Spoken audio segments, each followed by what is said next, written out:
Assalamualaikum warahmatullahi wabarakatuh. Alhamdulillahirabbil alamin wa bihi nasta'in wa ala umuri dunya waddin. Wassalatu wassalamu ala asrofil anbiya'i wal mursalin wa ala alihi wa sahbihi ajma'in, amma ba'd. Bertemu lagi dengan saya Nur Aini dari SD 19A3 dari Fakultas Ilmu Keguruan Universitas Muhammadiyah Cirebon. Pada pertemuan kali ini saya akan sedikit membahas tentang fungsi, peran, dan hikmah Al-Quran sebagaimana untuk memenuhi tugas mata kuliah Al-Islam Studi Al-Quran yang diampu oleh Bapak Ghazali SAGMM. Baiklah, kita simak saja materi tentang fungsi, peran, dan hikmah Al-Quran. Fungsi dan peran Al-Quran dalam kehidupan umat manusia sangatlah penting, yakni sebagai pedoman dalam menjalani kehidupan. Al-Quran sendiri merupakan mukjizat yang diberikan oleh Allah Subhanahu wa Ta'ala kepada Nabi terakhir atau penutup para Nabi, yaitu Nabi Muhammad SAW.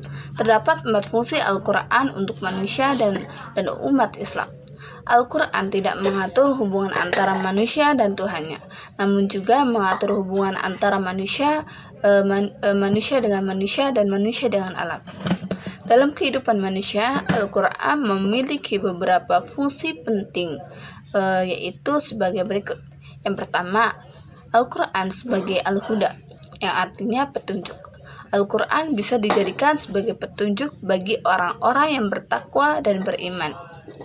Tidak hanya itu, Al-Quran juga bisa dijadikan sebagai petunjuk bagi manusia yang hidup di dunia. Fungsi yang kedua yaitu sebagai Al-Furqan atau pemisah. Al-Quran berperan juga sebagai pemisah antara manusia yang hak, antara mana yang hak dan mana yang batil. Artinya, Al-Quran bisa dijadikan sebagai pembeda antara yang benar dan salah. Dalam Al-Quran dijelaskan kita harus mengerti mana yang buruk dan mana yang buruk yang tidak diperbolehkan oleh Allah dan mana yang dibolehkan oleh Allah. Dan yang fungsi ketiga yaitu sebagai asyifa, yang artinya sebagai obat.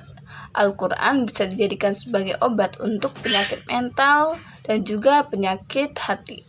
Dalam hal ini, isi dalam Al-Quran seperti halnya sebagai petunjuk. Di dalamnya sebaiknya diamalkan agar bisa memberikan pencerahan bagi mereka yang menjalankannya. Fungsi yang keempat yaitu sebagai al-mu'izzah, yang artinya nasihat. Al-Quran juga berperan sebagai nasihat, yang di dalamnya terdapat nasihat, pengajaran, dan peringatan mengenai kehidupan untuk orang-orang yang beriman dan bertakwa. Adapun nasihat yang terdapat di dalam Al-Quran biasanya memiliki kaitan dengan peristiwa yang bisa dijadikan sebagai pelajaran untuk manusia yang hidup setelahnya. Fungsi dan peran Al-Quran sangatlah beragam dan bisa dijadikan sebagai pedoman bagi umat Islam, sehingga manusia secara umum bisa menjalankan kehidupannya. Kemudian saya akan menjelaskan tentang peran Al-Quran bagi petunjuk hidup umat manusia. Al-Quran merupakan dasar hukum bagi umat Islam, sekaligus sumber syariat yang memiliki manfaat di dalamnya. Nabi Muhammad SAW sebagai Rasul yang dipercaya untuk menerima Al-Quran memiliki tugas di dalam menyampaikan, menafsirkan, dan juga mengamalkan Al-Quran.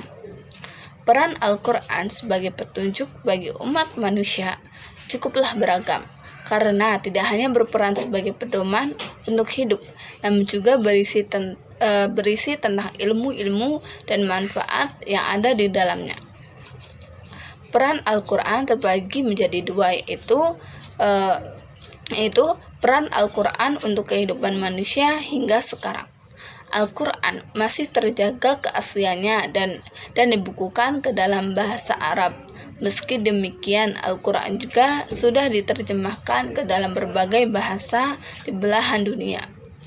Sebagai pedoman dalam menjalankan kehidupan, Al-Quran memiliki peran yang cukup beragam bagi kehidupan manusia, seperti halnya sebagai berikut. Yang pertama, menjelaskan masalah yang terjadi pada umat sebelumnya. Dan yang kedua, penyempurna dari kitab-kitab sebelumnya. Yang ketiga, memantapkan iman Islam. Dan yang keempat, tuntutan dalam menjalankan kehidupan dengan peran di atas. Al-Quran bisa dijadikan sebagai pedoman agar umat Islam bisa kembali ke jalan yang benar dan jauh dari kegelapan. Dan peran Al-Quran yang kedua itu sebagai sumber ilmu.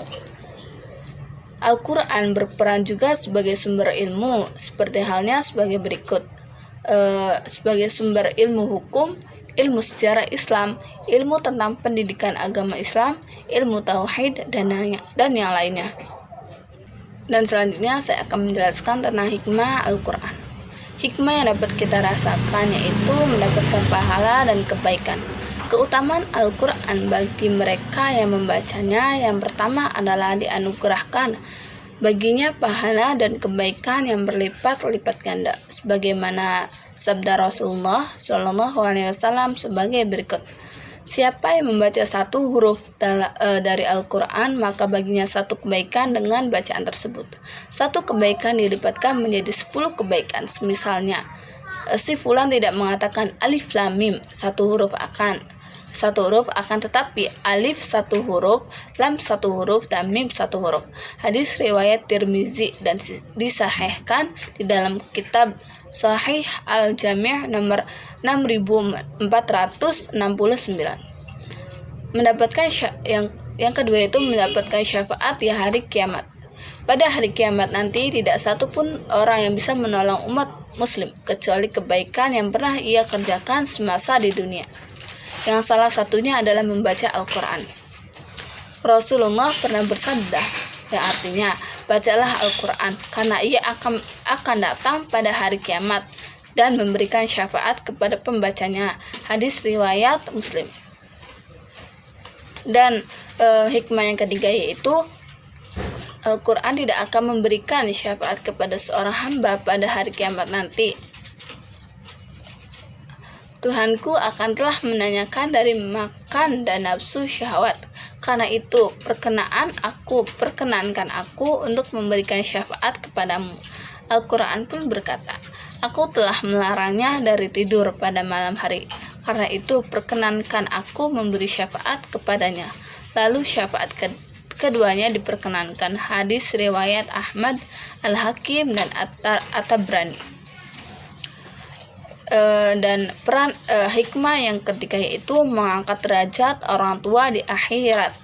Fadilah lain dari ibadah membaca Al-Quran adalah diangkatnya derajat orang tua di akhirat, dijauhkan dari azab neraka, serta dipakaikan mahkota yang lebih indah dari cahaya matahari di dunia. Barang siapa yang membaca Al-Quran dan mengamalkannya, maka kedua orang tuanya akan dipakaikan mahkota pada hari kiamat nanti, yang cahayanya lebih indah daripada cahaya matahari di rumah-rumah di dunia ini. Hadis riwayat Abu Daud. Hikmah dari Al-Quran berikutnya itu meringankan masalah hidup. Kamu sering merasakan resah, galau, ataupun bentuk ketidaktenangan lain dalam hidup. Dan mulailah saat ini untuk mendekatkan diri kepada Allah Subhanahu wa Ta'ala dengan sering-sering membaca Al-Quran. Baca secara perlahan dan memahami maknanya. Dalam Al-Quran adalah obat yang sangat mujarab untuk menyembuhkan berbagai penyakit hati, dan kami turunkan dari Al-Quran sesuatu yang menjadi penawar dan rahmat bagi orang-orang yang beriman, dan Al-Quran itu tidaklah menambah kepada orang-orang yang zalim selain kerugian, sebagaimana yang dijelaskan dalam Quran surat Al-Isra ayat 82. Dan hikmah yang berikutnya itu Al-Quran sebagai cahaya hidup. Al-Quran merupakan pedoman hidup yang akan menuntunmu menuju jalan yang lurus, yang akan menjadi cahaya hati yang akan menghindarkanmu dari segala kegelapan di dunia. Allah Subhanahu wa Ta'ala bahkan menjanjikan karunia bagi rumah yang di dalamnya dibacakan Al-Quran setiap harinya. sebagaimana dijelaskan dalam hadis, hendaklah kamu beri cahaya rumah tanggamu dengan sholat dan membaca Al-Quran. Hadis riwayat Baihaqi. Tentunya masih banyak keutamaan Al-Quran bagi orang muslim yang mengamalkannya. Mulai saat ini, marilah kita meluangkan sedikit waktu sejenak untuk mengamalkan ibadah di setiap hari, agar hidup kita lebih berkah dan terarah. Selain tilawah Al-Quran, kamu juga dianjurkan untuk banyak-banyak sedekah dan berzakat. Mungkin sekian penjelasan dari saya tentang peran, fungsi, dan hikmah Al-Quran. Kurang dan kurangnya mohon maaf. Wabillahi taufiq wal hidayah.